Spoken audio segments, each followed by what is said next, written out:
Welcome. In this quick guide, I'll show how to mark a notification as unread on Facebook using your PC.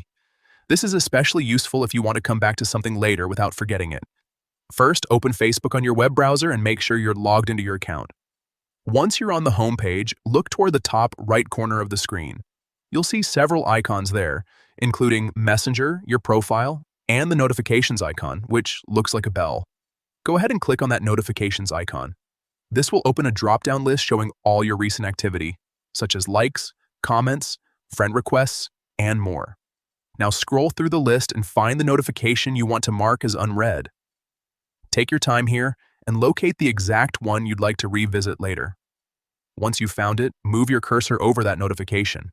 You should see a small three-dot menu icon appear next to it.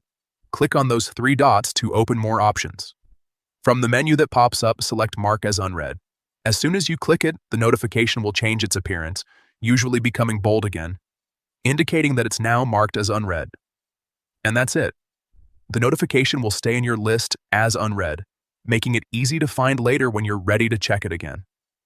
This feature is perfect for keeping track of important updates without losing them in your feed, especially if you're multitasking or planning to respond later. Give it a try and make managing your notifications a lot easier.